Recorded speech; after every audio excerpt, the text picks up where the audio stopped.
Hi, this is Randy. Welcome to my channel. Hope you're doing good. God's been good to me. For the last 3 days here, it's been 84 degrees every day and the sun's shining. We got a lot of wind, 30, 40 miles an hour, but the leaves are coming down now.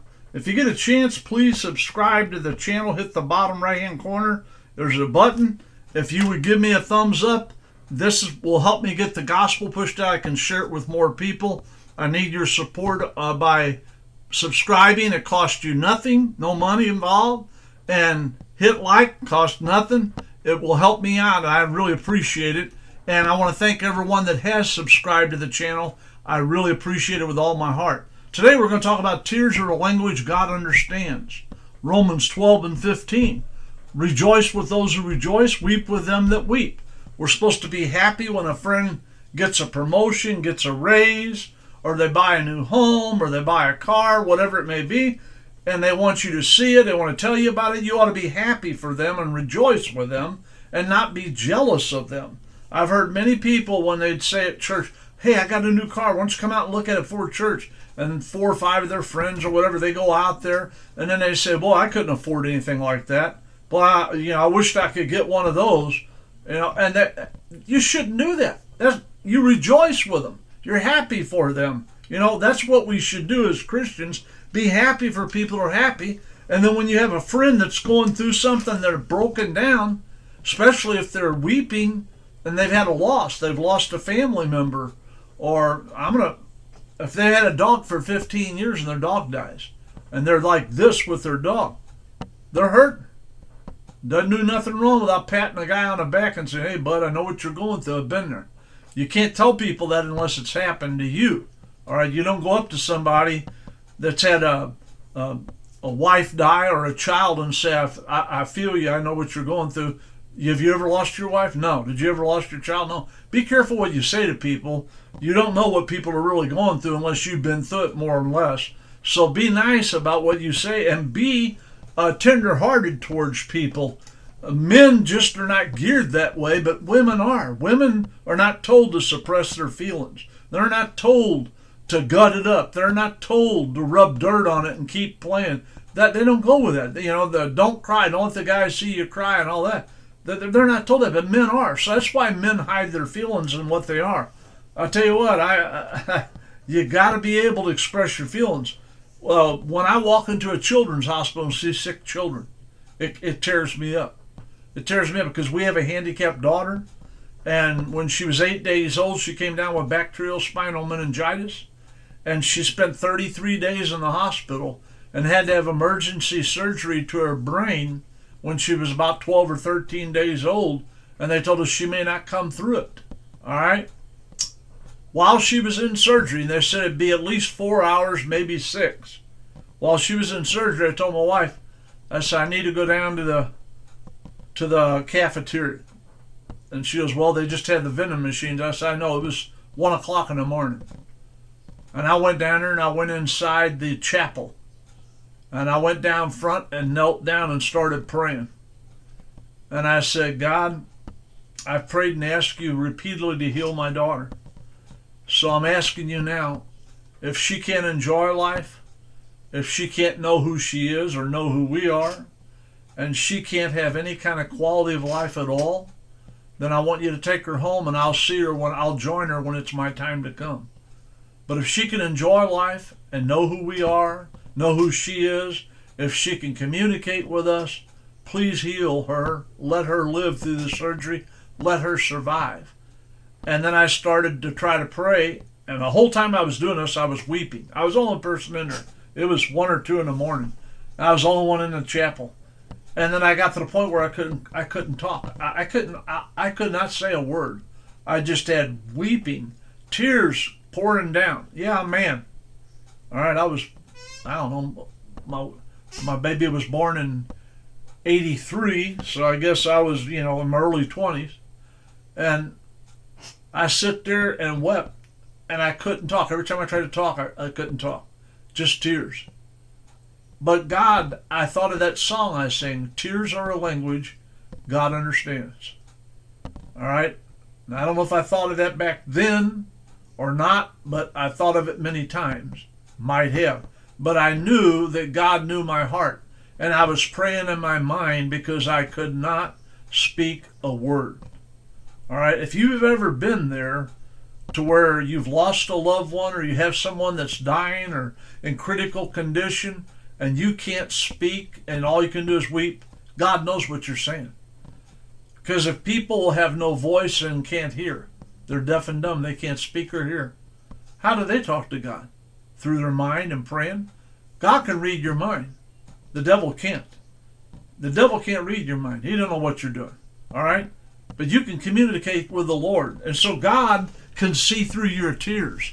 He knows those tears you're shedding and why you're shedding those tears. God knows it. And He cares about it.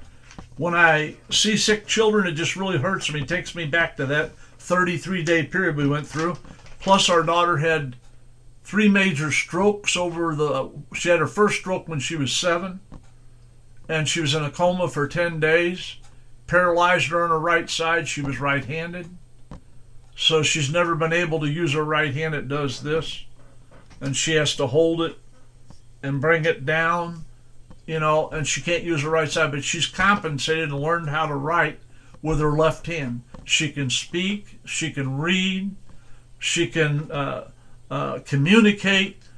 She can stick stuff in the microwave, knows how long to put it in to make her lunch or make her a sandwich. She's still able to do many, many things, but the strokes have taken a toll on her, and it's made it real hard on her. I know. Here I am, a preacher, believing in healing, praying to God. You know how many people come up to me and told me, you must not have enough faith? You must have done something wrong. You must have some sin, or your wife or something, or God wouldn't have let this happen to you. These are Christian people that come up to encourage us while our daughter is in the hospital. I tell you, I had to tell some people, you need to leave right now and don't come back. Don't call me. When I see you at church, hopefully you'll have prayed through by then. I don't need people like you up here. Your daughter's fighting for her life. You're praying and begging God to save her, and they're telling you these kind of things. Don't go and try to comfort someone if you're not really going to comfort them. And don't say things you shouldn't say. Some people ought to really have, like that comedian says, you ought to have a sign you can hand and put around that says, I'm stupid. That way if you tap them on their shoulder and go to ask them something, you say, oh, I'm sorry, you're stupid, thanks. You just walk off. But that's the kind of people we had. When I see soldiers that have lost their leg or their arm or they've got scars from battle, it breaks my heart. My heart goes out to them. We had a young man that went to our church a little bit. His grandma was a faithful member of our church for 30 years or so, or maybe more. And he came now and then with his grandmother when he was visiting her. And he was a quarterback in high school. He was the king of the prom and all that. And he went to Vietnam, and they hit a mine. And he had metal braces on his legs. He had a big scar across his head. He had a metal plate in his head. He walked with crutches. He was in bad shape. And my heart went out to him. I wept. I did. When we had prayer, I wept because of what happened to him. He gave every ounce he had for our country, working hard over there, trying to be a good soldier, and he was crippled for life. I'm going to tell you something. When you see that, if that doesn't move you, I don't know what will. You must not be human if you see soldiers like that and you can't have feelings for them. Have you ever prayed and you started to cry and you couldn't speak a word? I have. I told you I went down in the cafeteria, not cafeteria, they have a little chapel at the hospital. And I went down there 1 or 2 in the morning when they were doing brain surgery on our daughter. They said it was 50-50 whether she'd make it through the surgery or not. She was 12 or 13 days old. And I got down there and I started praying, and then all of a sudden I started weeping. I couldn't talk. And all I could do was cry.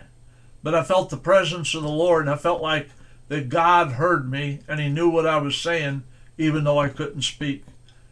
I don't know if you've ever had to face anything like that, your kid being in the hospital 33 days, then have 3 major strokes, many seizures, all sorts of stuff. I won't go into all of it. I've thought about posting a video, try to let people know what God had done for our daughter and what we've been through, but I just haven't felt comfortable about doing it. I'm not trying to garner any sympathy. She's an adult now, but she's not able to live on her own. She lives with us and always will until the Lord takes us home.